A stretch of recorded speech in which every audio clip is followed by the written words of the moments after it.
All right, so today's topic, we're talking about auditioning. Now, I want to put a disclaimer here.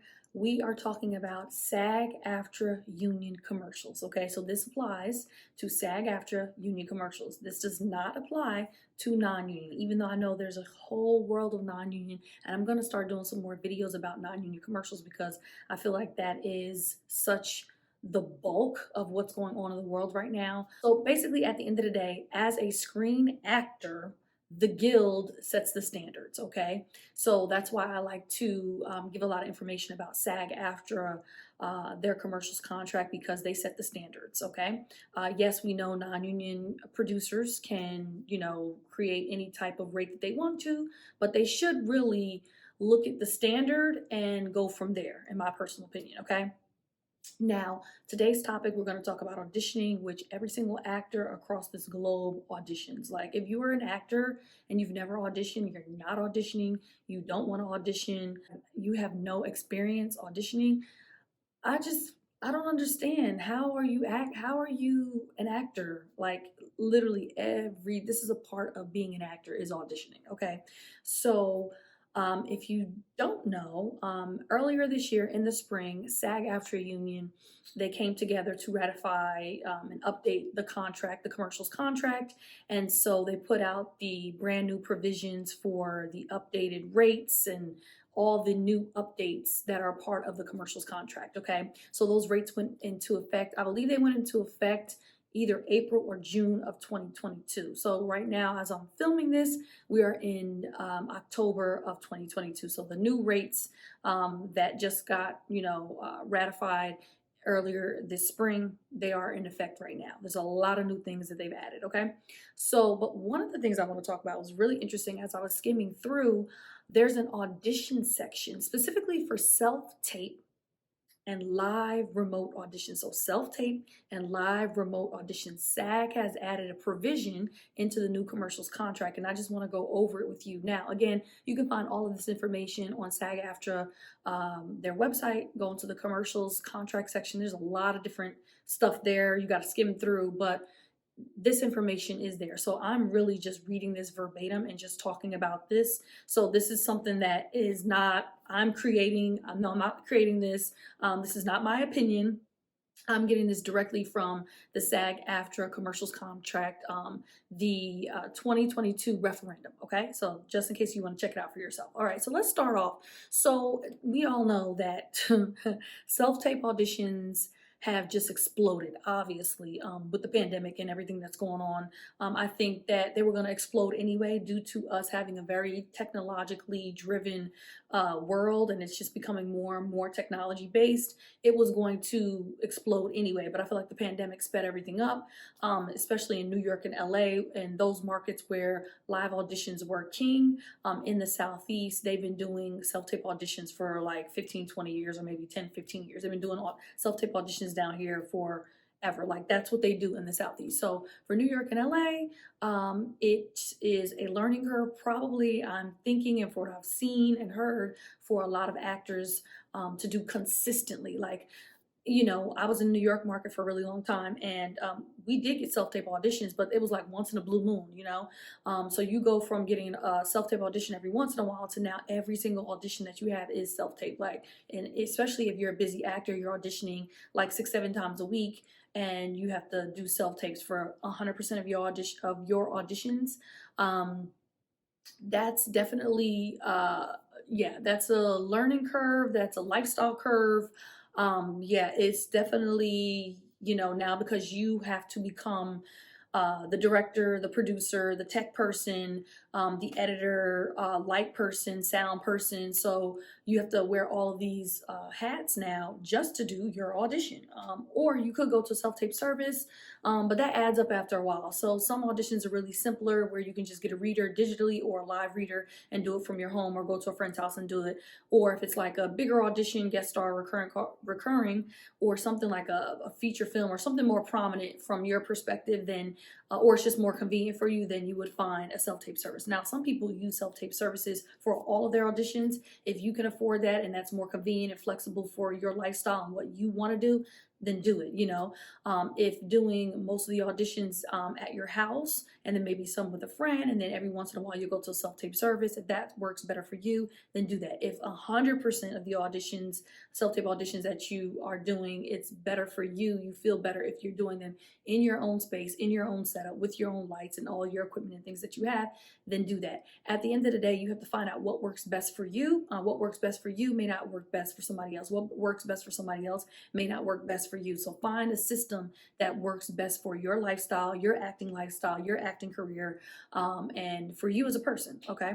So SAG has added this section into the commercials contract, and I think it's just really interesting. So I'm really just going to read it, and then we're going to talk about it, and then comment below and let me know what you think about it. Okay, so let's get into it. Okay, so in the SAG-AFTRA Commercials Referendum 2022, section number 5 is titled Self-Taped and Live Remote, for example, Zoom auditions. Okay, so A, the due date.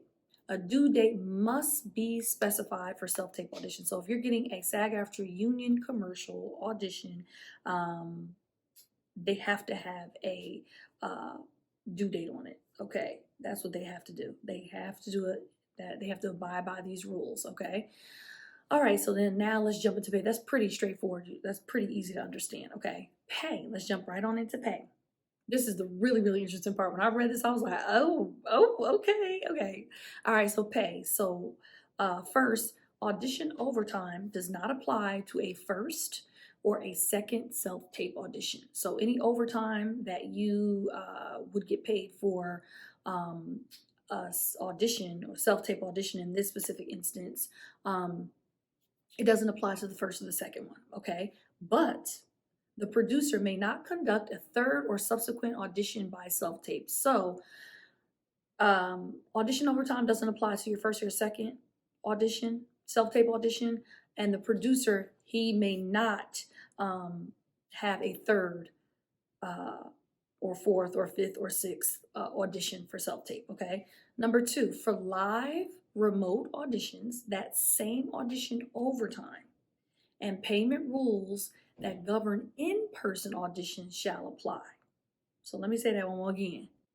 For live remote auditions, the same audition overtime and payment rules that govern in-person auditions shall apply. So the money that you get paid for audition overtime, that is going to apply for live remote auditions now.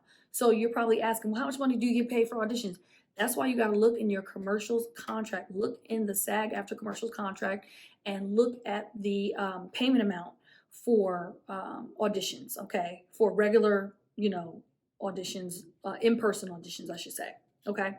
Number 3, where performers are required to memorize lines rather than use a prompting device for self-tape or live remote auditions, the same half-session fee applicable to in-person and audition shall be due. So if a producer asks the performer to memorize their lines rather than have them use some sort of like teleprompter device for either a self-tape audition or a live remote audition, okay, you get a half-session fee payment that's due to you. Let that sink in for a minute. Okay, so if any of y'all have been on a SAG-AFTRA commercial audition within the last, I want to say 3 months, and they've asked you to memorize lines, I hope that you did receive a payment for that. Okay, so keep track, okay? They cannot ask you to memorize lines. If they do ask you to memorize lines, then they have to pay you for that. Okay, let's move on. Audition copy. For self-taped and live remote auditions, performers shall receive relevant audition copy, which is, for example, a script, in a format that can be used with screen reading software at least 24 hours prior to the audition, or at the time of the audition notice, whichever is later. So you have to receive audition copy, like a script, a storyboard, at least 24 hours before the audition or at the time of the audition. They have to do that by SAG law, SAG rule. Okay.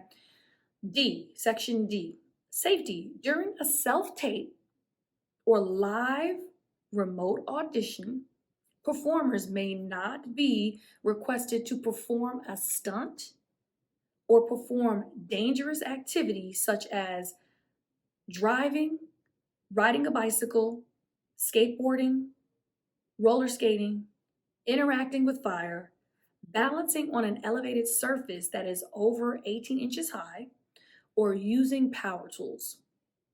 This is a big one because I feel like I have been on non-union commercials, of course, where I've done some of this stuff. But again, it was a non-union commercial. But if it was a union commercial, they can't ask you to do this stuff. Okay. Now, next section right underneath that, producer may, however, they request that the performer mime or replicate any of the foregoing activities in a safe manner. So they can't physically say, yeah, can you make a fire and let us see how you really interact with this fire? Or can you put on some roller skates and actually roller skate for us? Or can you get on the bike and show us how you would ride the bike, drive in your car and show us what would you do. They can't ask you to do the real activities, but the producer can ask you to mime, okay, as long as it's in a safe manner. Producer may also request that a professional or expert demonstrate a skill for which they are trained, provided that the producer is clear that they are seeking such a professional/expert. If you are a professional wood chopper, like that's what you've been trained in, you've been doing it for 20 years, your family owns a business or whatever, and the producer, he can request that you, the professional wood chopper, you're an actor, but you're also, you're certified in this. He can request that you showcase the skill because you are a professional in this area, you're certified in this area. This is just a hypothetical example of a wood chopper. The producer makes it clear that they're specifically looking for a wood chopper for this commercials, and you just so happen to be a wood chopper. I mean, not just so happen to be, that's probably why they ask you to, come to the audition or requested the audition for you, because they're like, oh, he's a professional wood chopper. That's what we're looking for in this commercial. So they have to make it clear that that's exactly what they're looking for. They see that you're certified, you've been doing it for 20 years, and so they can ask you, they can request you. Locations. Performers shall not be requested to travel to different locations as a part of self-tape or live remote audition. Let me say that one more time.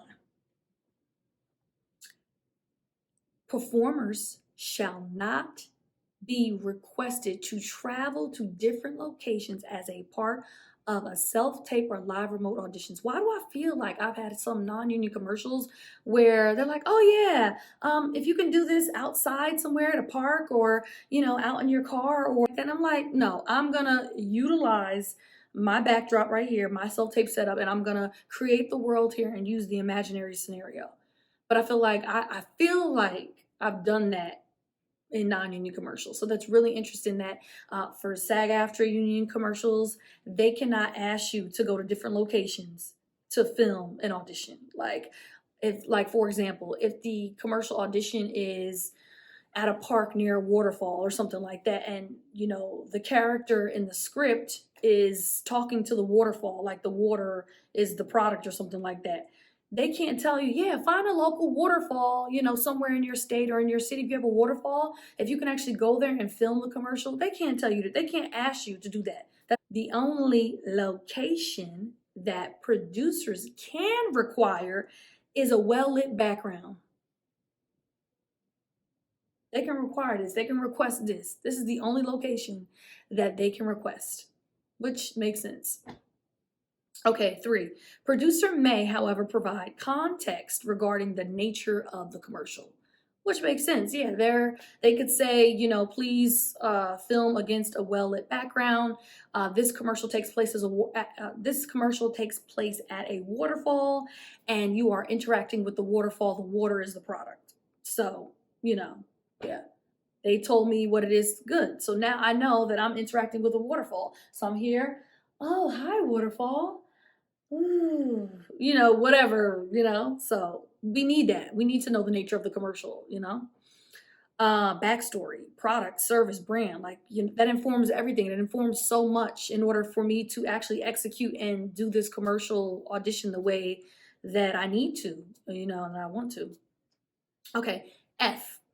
Angle changes. Producer may not require any angle changes within a single take. So for your audition, they may not ask you to do different angles. Like if I'm a spokesperson, they may not say in that audition, yes, we want you to record this audition from the right side, saying the copy, and then from the left side, saying the copy, and then do like bird's eye view. Send us those 3 angles.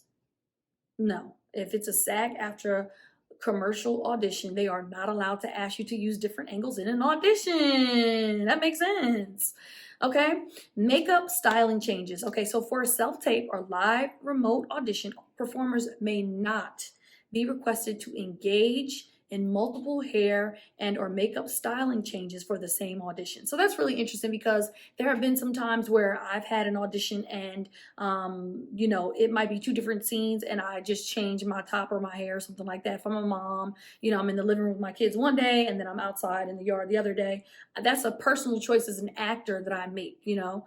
And it's good to know that that's our choice to do that we don't have to do that. So if I get a commercial audition, a SAG-AFTRA commercial audition, and it's 3 scenes, this mom, she's in the school one day, and then the next scene, she's at home in the evening cooking for her children, and then the last scene is she's in her PJs, putting her kids to bed. Like, as an actor, that's my choice to change up my hair, my makeup, and my wardrobe for each of those scenes. I have creative control over that. That producer is not allowed to tell me, yeah, we want to see 3 different looks for each of these scenes. They're not allowed to do that for a SAG-AFTRA commercial audition. Okay. All right. Equipment and services. Performers may not be required to possess or obtain equipment, including props or paid services, in order to audition. So we're not required to have props, equipment, or get a paid service just to audition. Okay, that's not a requirement. But as an actor, you're gonna have your self-tape set up most of it, or you're gonna have a friend that you know you can go to, or a paid service that you can go to. Whatever you do, however you do your self-tape auditions, you know, that's the way that you do it. But they are not allowed to tell you you have to have film this audition at a service, at a self-tape service place. You have to film this audition in your home. Like, you have to film this audition in your home with a Canon 24X, or you have to film this audition at a paid service and they must use only soft lights, no ring lights allowed. Like, you can't tell people what equipment is something they can use if it's a SAG-AFTRA commercial audition. No, they cannot tell you what equipment to use for your audition. Waiting room. Okay. For live remote auditions, producers shall provide a virtual waiting room or other arrangement that allows performers to be notified of any delays. For example, using the chat function of a virtual meeting platform to communicate with the performer. And so I feel like all of the Zoom callbacks that I've had, they've always put me in a waiting room. They've always been very communicative. I've had non-union and union Zoom callbacks, and they've all, you know, have just been really present when I'm there, speaking to me, chatting with me, putting me in the virtual room, but also telling me what they're going to do. We're going to put you in a virtual room. We're doing this. We're waiting for this person. The producer's here. Da, da, da. Like, so I've always had great communication in every Zoom callback that I've ever had. And hopefully, you know, across the United States, all actors are really kind of getting that same type of, you know, communication. But this is a must. They have to do this. If it's for SAG-AFTRA commercial audition, they have to provide that virtual waiting room and they have to communicate with you. And And the last piece to this is audition confidentiality. Okay, so for audition confidentiality, there's a new language that they've added in here. So the producer may not demand or request that performer execute any non-disclosure agreement that has not been approved in advance and in writing by the union. So if they want you to sign some sort of NDA, confidentiality agreement, they have to run it by SAG-AFTRA first, before, they give it to the performer to sign off. So those are the new changes or the new additions that SAG-AFTRA has added into the commercials contract for self-tape and live remote auditions.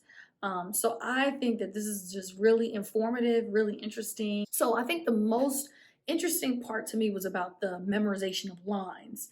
So has anybody gotten paid to memorize lines in an audition? I really would love to know. So put that in the comments below. I've never gotten paid. I've never got a payment for, memorizing lines. But I think that's really cool to know that if, I get a SAG commercial audition and it says, please memorize these lines, that, I get paid for that. That's really cool. And also because commercial copy comes in so many different forms. Like I literally shot a commercial last week and I had 6 pages of copy. I had a commercial audition today and I had 3 pages of copy, and it was literally in feature film format. Like it was dialogue, character dialogue back and forth. And so I had to memorize that because I couldn't put it on a teleprompter. I mean, I could, but it's literally like film format. So that regular script format. And so, yeah, I just think that that's really interesting because I'm not being, I guess I don't have to be told to memorize the lines. You don't have to tell me to memorize lines. I mean, I'm looking at this script. I have to memorize the lines for the audition. If I don't memorize the lines, then I guess I could just hold it in my hand, but I don't feel comfortable. But I guess some people do feel comfortable with just holding copy and just, practicing it and just having it in their hand. But hey, to each its own. But I think that's really interesting. But anyway, if you have ever been paid to memorize your lines, please let me know. Everything that we went over today, let me know. What do you feel about it? Is it interesting to you? Was there anything that stuck out to you? Any comments about anything that SAG has added here? I think it's really good that they added this into the commercials contract because obviously our world is changing. We need a section for self-tape and live. We need some sort of stipulations in place, and I'm sure more will come out as time goes on. But yeah, so tell me what you think about it below. Don't forget to subscribe to this channel, like this video if you like this video, and head over to bookthatcommercial.com. I've got some actor merch, I've got some freebies, and if you need coaching for your commercial audition, I'm here to help you. Just let me know, okay? And I wish you all a fabulous day. I'll see you next time. Bye.